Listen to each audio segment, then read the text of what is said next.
열왕기상 14장 1에서 31절 말씀입니다. 14장. 그때에 여로보암의 아들 아비야가 병든지라. 여로보암이 자기 아내에게 이르되, 청하건대 일어나 변장하여 사람들이 그대가 여로보암의 아내임을 알지 못하게 하고 실로로 가라. 거기 선지자 아이야가 있나니 그는 이전에 내가 이 백성이 왕이 될 것을 내게 말한 사람이니라. 그대의 손에 떡 10개와 과자와 꿀 1병을 가지고 그에게로 가라. 그가 그대에게 이 아이가 어떻게 될지를 알게 하리라. 여로보암의 아내가 그대로 하여 일어나 실로로 가서 아히야의 집에 이르니 아히야는 나이가 많아 눈이 어두워 보지 못하더라. 여호와께서 아히야에게 이르시되, 여로보암의 아내가 자기 아들이 병들었으므로 내게 물으러 오나니 너는 이러이러하게 대답하라. 그가 들어올 때에 다른 사람인 채 함이니라. 사랑하는 형제 여러분, 10월 21일 금요일 새벽 묵상에 오신 것을 환영합니다. 솔로몬의 우상 숭배에 대한 심판으로 이스라엘의 분단이 예고된 대로 이스라엘은 분단되고 말았는데요. 분단시키시면서도 하나님은 북이스라엘을 여로보암에게 맡기시면서 다윗의 모범을 따라 하나님의 윤리와 명령을 지키라고 명하셨습니다. 윤리와 명령을 지키는가에 따라 왕가의 존속이 결정될 것이라고 하셨죠. 열왕기상 11장 37에서 39절을 보면 내가 만일 내가 명령한 모든 일에 순종하고 내 길로 행하며 내 눈에 합당한 일을 하며 내 종 다윗이 행함같이 내 윤리와 명령을 지키면 내가 너와 함께 있어 내가 다윗을 위하여 세운 것 같이 너를 위하여 견고한 집을 세우고 이스라엘을 내게 주리라. 이렇게 말씀을 하셨어요. 38절에. 비록 정치적으로는 갈라졌을지라도 아브라함과 다윗에게 주어진 하나의 언약을 믿는 하나의 신정왕국이고 한 민족임에 틀림이 없는 것입니다. 윤리와 명령을 지킬 때 왕가를 견고하게 하시겠다는 언약이 여로보암에게 주어졌었다는 이 사실 자체는 놀라운 평안을 보장하시는 말씀입니다. 아무 걱정 않고 욕심도 부리지 말고 남유다와 사이좋게 지내면서 예루살렘에도 오가면서 백성들로 하여금 신앙을 지키게 했다면 여로보암의 왕가는 오래 갔을 것입니다. 그러나 여로보암은 하나님의 명령을 지켜보려는 시도 자체도 없었을 뿐만 아니라 정반대로 했습니다. 백성들이 예루살렘에 가지 못하도록 하기 위해서 베델과 단에 금송아지 우상을 세우고 레위 지파가 아닌 사람들을 세워서 제사장을 삼고 본인이 분향을 하면서 우상 숭배를 적극적으로 조장했습니다. 하나님께서 유다의 선지자를 보내셔서 베델 제단을 훗날에 요시야 왕이 회파할 것을 예언하게 하시고 제단이 갈라지고 제가 쏟아지는 표징을 주셨음에도 불구하고 또 여로보암의 팔이 마비되었다가 낫게 되는 표적까지 주셨음에도 불구하고 여로보암은 범죄를 계속 저질렀습니다. 본장에서는 배반자 여로보암에게 심판이 내려지고 있는 장면입니다. 여로보암의 아들 아비야가 병들므로써 시작이 되는데요. 그런데도 여로보암은 그것이 심판의 시작인 것을 깨닫지 못했습니다. 심판인 줄을 알았더라면 회개를 먼저 했을 것이고 선지자 아이야를 찾아가서 속이려 들지도 않았을 것입니다. 자기 아들의 병에 대하여 어떻게 될지 알 것이라고는 확신하면서 속임수에 넘어갈 줄로 여겼으니 정작 눈이 어두운 것은 아히야보다도 오히려 여로보암입니다. 떡 10개와 과자와 꿀 1병을 가지고 가게 한 것은 평민이 선지자에게 주는 예물이므로 예물로도 왕비임을 감추기 위해서 그렇게 한 것이죠. 그저 병에 대한 것만을 알아보려는 것일 뿐 하나님과의 진실한 교제는 없는 그런 행동입니다. 여호와의 선지자를 찾아가면서도 여호와께 합당한 예법으로 가는 것이 아니라 무당을 찾아가는 수준이죠. 우리 하나님은 진실한 교제를 통해서 높임을 받으셔야지 주술로서 만나주시는 분이 아니십니다. 모든 것을 아시는 하나님을 결코 속일 수도 없습니다. 그래서 하나님께서 아히야에게 미리 다 일러주셨어요. 6절. 그가 문으로 들어올 때에 아히야가 그 발소리를 듣고 말하되, 여로보암의 아내여 들어오라. 네가 어찌하여 다른 사람인 채 하느냐. 내가 명령을 받아 흉한 일을 내게 전하리니 가서 여로보암에게 말하라. 이스라엘의 하나님 여호와의 말씀이 내가 너를 백성 중에서 들어 내 백성 이스라엘의 주권자가 되게 하고. 네, 선지자 아히야는 아들의 장래보다도 아들의 병이 어떻게 될지보다도 여로보암에게 임할 심판부터 말합니다. 이것은 여로보암의 아들의 질병과 죽음이 여로보암의 죄로 인한 것이기 때문에 여로보암에 대한 총체적인 심판을 선언함입니다. 8절. 나라를 다윗의 집에서 찢어내어 내게 주었거늘 너는 내 종 다윗이 내 명령을 지켜 전심으로 나를 따르며 나 보기에 정직한 일만 행하였음과 같지 아니하고 내 이전 사람들보다도 더 악을 행하고 가서 너를 위하여 다른 신을 만들며 우상을 부어 만들어 나를 노엽게 하고 나를 내 등 뒤에 버렸도다. 네, 아이야가 전한 하나님의 책망은 다윗을 기준으로 평가 기준으로 삼아서 다윗과 비교하며 책망을 하고 있습니다. 다윗이 우리아의 일로 범죄한 것이 있긴 하지만 책망을 받은 즉시 회개를 했고 하나님께 대한 충성이 진실했고 하나님을 섬기는 모범이 되었기 때문입니다. 이 모범이 된 점이 중요합니다. 하나님께서 왕을 세우시는 이유는 모범이 되라고 세우시는 것이고요. 남왕국 북왕국이 분단되었어도 북왕국의 모범은 역시 다윗이라는 것입니다. 우리가 이것을 깊이 새겨야 합니다. 진정한 성공은 후세에 모범을 세웠는가 세우지 못했는가 이것입니다. 그 어떤 것보다도 모범을 세우는 이것이 첫 지도자로서는 가장 중요한 점입니다. 저는 교회 개혁의 시작점에서부터 예수님의 복음화 제자와 모범을 따라야 한다고 생각을 했습니다. 예수님은 공생의 초기부터 갈릴리 지역 전체를 마을마다 다니시면서 복음을 두루 선포하셨습니다.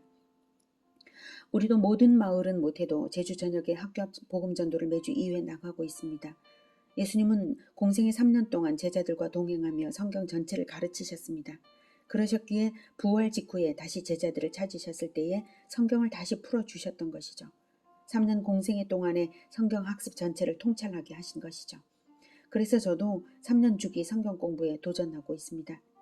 다른 그 무엇보다도 복음을 직접 주는 야성적인 전도와 성경 전체를 주기적으로 공부하는 이것만큼은 반드시 관철해야 한다고 봅니다. 이것이 예수님의 모든 모범 중에 핵심 모범이라고 저는 보고 있습니다. 이 모델링이 없으면 교회와 목회자는 그 정체성이 흐릿해집니다. 복음전도 안 하는 교회가 교회인가요? 아닌가요? 성경을 가르치지 않는 목사가 목사인가요? 아닌가요? 모든 교인이 복음전도를 하지는 않지만 목사는 해야 하고 모든 교인이 성경 공부를 하는 것이 아니라 할지라도 목사는 가르쳐야 합니다. 예수님이 오고 오는 모든 교회들의 예수 제자들로 하여금 따라할 수 있도록 단 3년만 공생애를 보여주신 것이고 공생애 생활의 핵심 패턴은 뭐니 해도 복음 전도와 성경 공부인 것은 말할 나위가 없습니다. 그렇게 모범을 보여주신 것처럼 다윗도 하나님을 전심으로 따르고 하나님 앞에 정직한 행위만 함으로써 신정왕국의 왕의 모범을 세운 것이죠. 그것을 하나님께서 인정하시고 첫 왕은 이렇게 모범을 보여야 된다라는 의미로서 여로보암에게도 그것을 명하셨는데 여로보암은 그러지 못했습니다. 모든 왕들에게 백성과 후세의 모범을 세우라는 메시지로 이것을 말씀하시는 것입니다. 모든 지도자들은 하나님께서 다윗을 높여 평가 기준으로 삼으시듯이 자기 공동체의 평가 기준이 되는 존재가 되고자 해야 할 것입니다. 왜냐하면 지도자는 후세에 반드시 누군가와는 비교 대상이 될 수밖에 없기 때문입니다. 여로보암은 다윗과는 정반대였습니다. 그러니 극심한 심판을 피할 수 없습니다. 10절. 그러므로 내가 여로보암의 집에 재앙을 내려 여로보암에게 속한 사내는 이스라엘 가운데 매인자나 노인자나 다 끊어버리되 거름더미를 쓸어버림같이 여로보암의 집을 말갛게 쓸어버릴지라. 여로보암에게 속한 자가 성읍에서 죽은즉 개가 먹고 들에서 죽은즉 공중의 새가 먹으리니 이는 여호와께서 말씀하셨음이니라 하셨나니. 네, 사람들을 거름더미처럼 쓸어버리겠다고 하십니다. 그처럼 여로보암의 가문이 더럽다는 것이죠. 여로보암뿐만 아니라 여로보암에게 속한 자들은 어디에서 죽든 개들과 새들의 먹이가 된다는 것은 재난이나 전쟁으로 죽임을 당하여서 장례조차 치를 수 없는 극치의 저주입니다. 왕이 된 보람이 하나도 없죠. 나라를 세워 창업을 했으면 후손에게 유익을 끼쳐야만 보람이 있는 것이지 저주가 흘러가게 해서야 되나요? 지도자가 되었으면 반드시 하나님이 기뻐하실 일을 해서 축복이 후손과 제자들에게 흘러가게 해야 합니다. 계보를 따라 선조의 어떠함은 반드시 후대에 영향을 주게 마련이니까 말입니다. 결국 이 예언은 여로보암의 뒤를 이어 왕위에 오른 나답 때에 바하사가 그 모반을 일으켜서 그대로 성취되었습니다. 12절. 너는 일어나 내 집으로 가라. 내 발이 성읍에 들어갈 때에 그 아이가 죽을지라. 온 이스라엘이 그를 위하여 슬퍼하며 장사하려니와 여로보암에게 속한 자는 오직 이 아이만 묘실에 들어가리니 이는 여로보암의 집 가운데에서 그가 이스라엘의 하나님 여호와를 향하여 선한 뜻을 품었음이니라. 예, 내 발이 성읍에 들어갈 때에 그 아이가 죽을지라고 정확한 시간까지 예고함으로써 아들 아비야의 죽음이 우연이 아니라 하나님의 뜻임을 명백하게 보여주고 있습니다. 그리고 아비야의 죽음을 오히려 상대적으로 그 죽음은 상대적으로 축복임을 보여주는데요. 하나님께서 아비야가 선한 뜻을 품었던 것을 알아주셨기 때문에 여로보암 가문의 수치를 함께 당하지 않도록 먼저 데려가신다는 뜻입니다. 전승에 따르면 아비야는 예루살렘 성전으로 가는 사람들을 방해하라는 아버지의 그릇된 명령을 따르지 않고 그 길에 장애물을 제거했다고 합니다. 14절. 여호와께서 이스라엘 위에 한 왕을 일으키신즉 그가 그날에 여로보암의 집을 끊어버리리라. 언제냐 하니 곧 이제라. 여호와께서 이스라엘을 쳐서 물에서 흔들리는 갈대같이 되게 하시고 이스라엘을 그의 조상들에게 주신 이 좋은 땅에서 뽑아 그들을 강 너머로 흩으시리니 그들이 아세라 상을 만들어 여호와를 진노하게 하였음이니라. 여호와께서 여로보암의 죄로 말미암아 이스라엘을 버리시리니 이는 그도 범죄하고 이스라엘로 범죄하게 하였음이니라 하니라. 한 왕을 14절에 한 왕을 일으키신다고 했죠. 그 왕은 3대 왕 바하사이고요. 14절에 언제냐 하니 곧 이제라는 것은 즉시 이루어진다는 뜻이 아니라 여로보암의 아들 아비야가 죽는 것을 시작으로 이미 심판이 시작되었음을 의미합니다.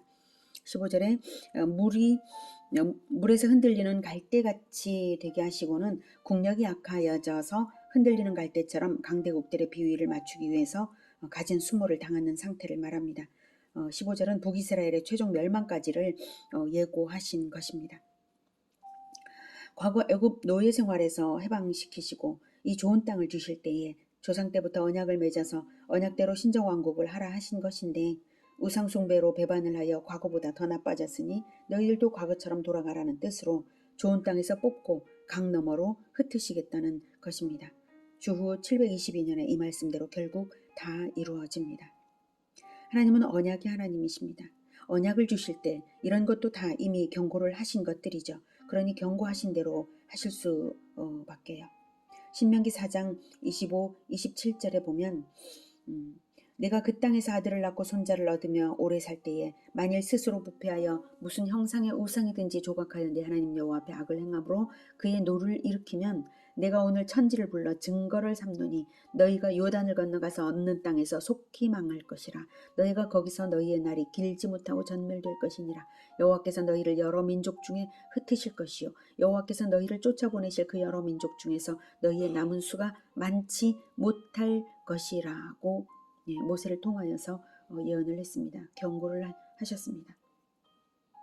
이렇게 이미 경고가 된 것이기 때문에 하나님께서 천지를 불러 증거를 삼노라고까지 하신 그 말씀으로 경고를 하신 것인데 이렇게 심판이 없겠습니까? 그리고 솔로몬 역시 이것을 예견하여 기도한 것이 있죠.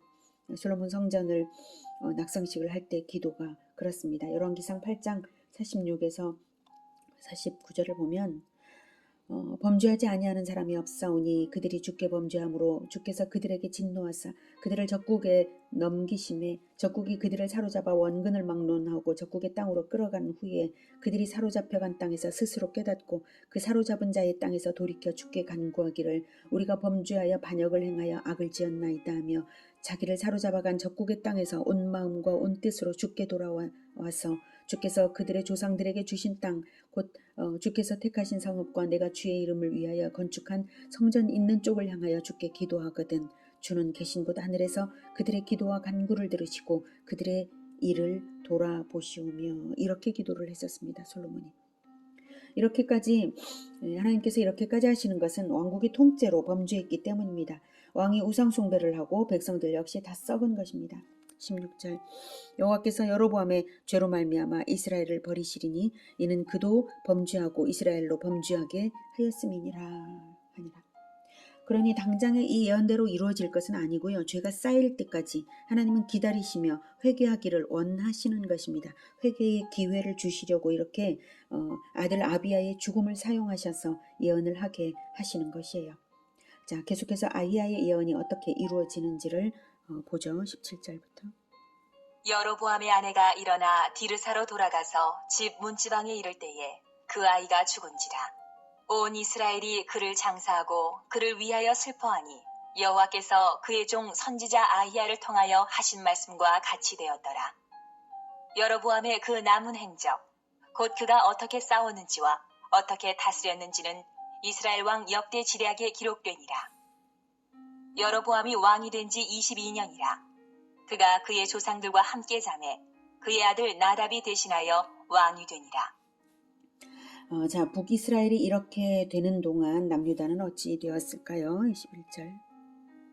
솔로몬의 아들 르호보암은 유다 왕이 되었으니 르호보암이 왕위에 오를 때에 나이가 41세라.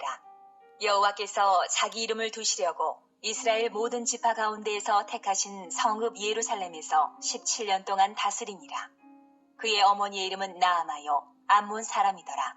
유다가 여호와 보시기에 악을 행하되 그의 조상들이 행한 모든 일보다 뛰어나게 하여 그 범한 죄로 여호와를 노엽게 하였으니 이는 그들도 산 위에와 모든 푸른 나무 아래에 산당과 우상과 아세라상을 세웠음이라. 그 땅에 또 남색하는 자가 있었고 여호와께서 이스라엘 자손 앞에서 쫓아내신 국민의 모든 가증한 일을 무리가 본받아 행하였더라. 남유다 역시 우상 숭배에 빠졌습니다. 르호보암의 어머니가 암몬 사람임을 언급했는데요. 르호보암이 암몬 족속의 우상 숭배 영향을 받았을 것입니다. 택하신 성읍 예루살렘에서 다스리는데도 성전이 있는데도 그런 것이니 게다가 그의 조상들이 행한 모든 일보다 뛰어나게 악한 일을 했고 심지어 남색하는 자, 즉 아세라 여신을 섬기는 남창들이 있기까지 했습니다. 자기들이 멸망시킨 이방 나라들을 본받고 있으니 마찬가지로 심판을 피할 수 없다는 것입니다. 성전이 있다고 해서 성전 건물 자체가 축복을 보장하는 부적이 되는 것은 아닙니다. 성전은 이스라엘의 신앙의 중심을 단일하게 하여 여호와 중심의 신앙생활을 하도록 하는 상징 역할을 하는 것이지 마음 중심이 여호와를 배반하면 성전이 있다고 안전이 보장된 것은 아닙니다. 25절. 르호보암 왕 제5년에 애굽의 왕 시삭이 올라와서 예루살렘을 치고 여호와의 성전의 보물과 왕궁의 보물을 모두 빼앗고 또 솔로몬이 만든 금 방패를 다 빼앗은지라. 르호보암 왕이 그 대신 노스로 방패를 만들어 왕궁문을 지키는 시위대 대장의 손에 맡기네. 왕이 여호와의 성전에 들어갈 때마다 시위하는 자가 그 방패를 들고 갔다가 시위소로 도로 가져갔더라. 르호보암의 남은 사적과 그가 행한 모든 일은 유다 왕 역대 지략에 기록되지 아니하였느냐. 르호보암과 여로보암 사이에 항상 전쟁이 있으니라. 르호보암이 그의 조상들과 함께 자니 그의 조상들과 함께 다윗성에 장사되니라.